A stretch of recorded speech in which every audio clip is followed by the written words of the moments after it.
अगर ज़िंदगी में कुछ पाना हो तो तरीके बदलो, इरादे नहीं। हेलो फ्रेंड्स, मैं पुरुषोत्तम प्रियदर्शी आज आप लोग के लिए बायोलॉजी का पार्ट 5 लेके आऊँ। इनसे पहले हमने जो है 1 से लेके पार्ट 1 से पार्ट 4 तक क्लियर कर चुके हैं। अगर अभी तक आपने पार्ट 1 से पार्ट 4 नहीं देखा है तो जाके पार्ट 1 से पार्ट 4 ज़रूर देखिएगा। आज आप लोग पार्ट 5 कवर करेंगे हम लोग मिलकर। तो चलिए स्टार्ट करते हैं। पार्ट 5 बायोलॉजी का पार्ट 5 है। इसके साथ हम लोग वन लाइनर के माध्यम से डिटेल्स में भी कुछ प्रश्न करते चलेंगे। यकृत में संचित तथा मछली के लीवर में तेल में पाए जाने वाला विटामिन है। तो आपका हो जाएगा आंसर विटामिन ए। मतलब यकृत जो होता है लीवर में और मछली के जो लीवर होता है उसमें जो पाया जाता है विटामिन, वो विटामिन ए पाया जाता है। विटामिन से संबंधित हम लोग सारा प्रश्न कवर कर चुके हैं। आइए देखते हैं नेक्स्ट क्वेश्चन 2। नाइट्रोजन स्थिरीकरण के लिए जिम्मेदारी बैक्टीरिया पाया जाता है सिम्बी पौधे की जड़ में। सिम्बी पौधे की जड़ में जो एक बैक्टीरिया पाया जाता है जो नाइट्रोजन स्थिरीकरण को क्या करता है, वो उसमें स्थिरीकरण करने का काम करता है। वो सिम्बी पौधे के जड़ में पाया जाता है। ऐसे हमने बताया था कि दलहनी पौधे जो होते हैं उसमें भी जो होता है क्या होता है, नाइट्रोजन स्थिरीकरण करने का क्षमता होता है। उसमें जो एक कीटाणु क्या बोलते हैं, उसमें जो आप एक बैक्टीरिया पाया जाता है, आप उसमें जाके देख सकते हैं। पिछला वीडियो में हमने बता दिया था। ठीक है, आइए नेक्स्ट देखते हैं। RH एक एंटीजन, RH के बारे में भी हमने बताया था। RH एक एंटीजन है जो पाया जाता है लाल रुधिर कणिकाओं में। यह RBC में पाया जाता है RH। नेक्स्ट है सत्य फल तथा असत्य फल उत्पन्न होता है। तो सत्य फल जो उत्पन्न होता है आपका ट्रू फ्रूट, और एक होता है फॉल्स फ्रूट। ट्रू फ्रूट जो होता है वो अंडाशय से, और असत्य फल यानी फॉल्स फ्रूट जो होता है वो बीजांड से उत्पन्न होता है। चलिए आइए देखते हैं। असत्य फल का सबसे बड़ा उदाहरण अगर आप देखना चाहते हैं तो सेब। सेब क्या है, एक असत्य फल है। मिट्टी के बिना पौधे की वृद्धि की प्रक्रिया कहलाती है हाइड्रोपोनिक्स। मिट्टी के बिना अगर कोई पौधा बिना मिट्टी के हम जो उसको खड़ा करते हैं पौधा को या बनाते या ग्रो होता है, वो तो कैसे होता है, वृद्धि की प्रक्रिया क्या कहलाती है, हाइड्रोपोनिक्स कहलाता है। हाइड्रोफोबिया बीमारी होती है कुत्ता के काटने से। कुत्ता के काटने से क्या होता है, हाइड्रोफोबिया बीमारी होता है, यानी कि आपको पानी से डर लगने लगता है जब ये बीमारी होता है। तो हीमोफीलिया एक आनुवांशिक रोग है जिसका परिणाम है रक्त का नहीं जमना। हीमोफीलिया अगर आपको हो जाता है तो रक्त का इसमें नहीं जमता है। आप कमेंट बॉक्स में ज़रूर बताइएगा कि कौन से विटामिन के कारण रक्त नहीं जमता है। आइए नेक्स्ट देखते हैं डायबिटीज़ का कारण। तो डायबिटीज़ यानी मधुमेह का कारण है इंसुलिन की कमी। दोस्तों मैंने जो पहला वीडियो बनाया था उसमें मैंने बोल दिया था तो मिस से कि इंसुलिन की अधिकता से जो मधुमेह होता है, बट इन मधुमेह जो होता है वो इंसुलिन की कमी से होता है। इसके लिए मैं क्षमा चाहता हूँ। तो आप लोग को पता होना चाहिए कि मधुमेह रोग जो होता है, डायबिटीज़ जिसको बोलते हैं, वो इंसुलिन की कमी से। आइए नेक्स्ट देखते हैं। कीमोथेरेपी का उपयोग किया जाता है कैंसर के इलाज में। कैंसर के इलाज में जो होता है कीमोथेरेपी का उपयोग किया जाता है।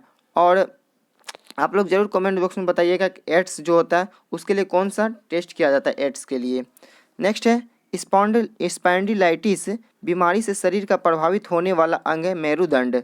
कौन सा है, तो मेरुदंड। आइए नेक्स्ट देखते हैं SARS, civil acute respiratory syndrome.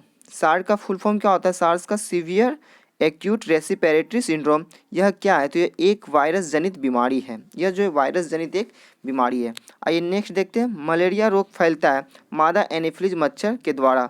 इनसे पहले वाले वीडियो में हमने बताया था कि मलेरिया जो रोग फैलता है वो मादा एनोफिलीज मच्छर के काटने से फैलता है। यह जो होता है मादा एनोफिलीज मच्छर अपने बच्चों को पालन पोषण करने के लिए क्या करता है, रक्त को चूसता है। मतलब खून, यानी कि वही खून जो किसी मनुष्य के ऊपर जो बैठता है वो रक्त काट, यानी कि उससे क्या करता है, रख लेता और अपने बच्चे को पालन पोषण करता है। तो जो मच्छर जो गर्भधारण की हुई रहती है वो अपने बच्चे को भोजन देने के लिए रक्त चूसता है। तो यही मादा एनोफिलीज मच्छर अगर आपको काटता है तो क्या होता है, मलेरिया रोग फैलता है। आइए नेक्स्ट देखते हैं एथलीट फुट। एथलीट फुट जो है रोग होता है तो ये कवक के कारण होता है। टेनिया पेडिस नामक कवक होता है, उसके कारण क्या होता है, एथलीट फुट नामक रोग होता है। आइए देखते हैं नेक्स्ट। शरीर में कोलेस्ट्रॉल की अधिकता के कारण होता है हृदयघात। अगर कोलेस्ट्रॉल की ज़्यादा हो जाता है आपके शरीर में तो आपको हार्ट अटैक आ सकता है। तो हार्ट अटैक आने का कारण जो है वो शरीर में कोलेस्ट्रॉल की अधिकता के कारण होता है। आइए नेक्स्ट देखते हैं। प्रदूषित जल पीने से प्रायः होता है। तो अगर आप प्रदूषित जल पीते हैं तो आपको हैजा होगा, पीलिया होगा, टाइफाइड होगा। ये सारी जो नामक बीमारी, ये सारी बीमारी जो है ये प्रदूषित जल के कारण होता है। आइए नेक्स्ट देखते हैं। आँखों में बाहर से पड़ने वाली प्रकाश को नियंत्रित कौन करता है। तो तो आँखों में बाहर से जो प्रकाश पड़ता है उसको जो नियंत्रित करता है वो आइरिस करता है। वो आइरिस नहीं क्या करता है, आँखों में जितने भी प्रकाश पड़ता है उसको नियंत्रित करना है, कितना आप प्रकाश को एब्जॉर्ब कर पा रहे हैं या नहीं कर पा रहे, तो उसको जो नियंत्रित करने का काम करता है वो तो आइरिस ही करता है। और कोई भी फिगर जो बनता है वो रेटिना पर बनता है, जबकि दान जब हम लोग कोई चीज़ में आँख का जो दान होता है तो कौन सा भाग होता है, तो हमने बताया था कि जब हम लोग आँख नेत्र दान करते हैं तो उसमें हम लोग कॉर्निया जो हिस्सा होता है उसको डोनेट किया जाता है। कॉर्निया हम लोग क्या करते हैं, दान करते हैं, क्योंकि वो जो होता है रक्त से जुड़ा हुआ नहीं रहता है। ठीक है, आइए नेक्स्ट देखते हैं। एड्स का वायरस होता है, एड्स का वायरस होता है HIV। HIV के कारण क्या होता है, एड्स। एड्स के बारे में हमने बता भी दिया था, ये किसके कारण होता है, HIV के कारण होता है। HIV का full form human immuno virus होता है। जीव विज्ञान में कोशिकाओं के अध्ययन को क्या कहते हैं, साइटोलॉजी। कोशिकाओं के अध्ययन को क्या कहते हैं, तो साइटोलॉजी कहते हैं। आइए नेक्स्ट देखते हैं। जैव विकास के संदर्भ में सबसे प्रसिद्ध सिद्धांत है डार्विनवाद। डार्विनवाद जो है जैव विकास में सबसे प्रसिद्ध सिद्धांत है। आइए नेक्स्ट देखते हैं क्वेश्चन। मनुष्य के लगभग कितने अवशेषी अंग पाए जाते हैं, तो अवशेषी अंग जो होते हैं मनुष्य के शरीर में वह 100 अवशेषी अंग होते हैं। और हड्डी कितने पाए जाते हैं, तो 206। मांसपेशियां 639 पाए जाते हैं। गुणसूत्र कितने पाए जाते हैं, तो वो 23 जोड़े अर्थात 46 गुणसूत्र पाए जाते हैं। आइए नेक्स्ट देखते हैं।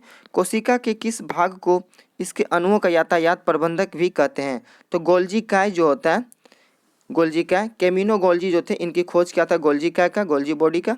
तो इसका काम क्या होता है कि अणुओं का यातायात प्रबंधन इसको कहते हैं। किसको, तो गोल्जी काय को। कोशिका के ये भाग में होता है, ये अणुओं का क्या करता है, यातायात मतलब एक जगह से एक दूसरे जगह अणु को ले जाने का काम करता है। आइए नेक्स्ट देखते हैं। लाइसोसोम में कितने प्रकार के एंजाइम पाए जाते हैं, तो लाइसोसोम में जो 24 प्रकार के एंजाइम पाए जाते हैं। नेक्स्ट है न्यूक्लियोटाइड क्या है, तो न्यूक्लियोटाइड एक कार्बनिक अणु है, यह जो है एक कार्बनिक अणु है न्यूक्लियोटाइड। किन क्रियाओं का संरचना करना DNA का मुख्य कार्य क्या है, तो किन क्रियाओं के कारण, तो ये अनुवांशिक के कारण ही जो होता है DNA का मुख्य कार्य अनुवांशिकी का करना। DNA का अधिकांश मात्रा कहाँ पाई जाती है, तो केंद्रक में।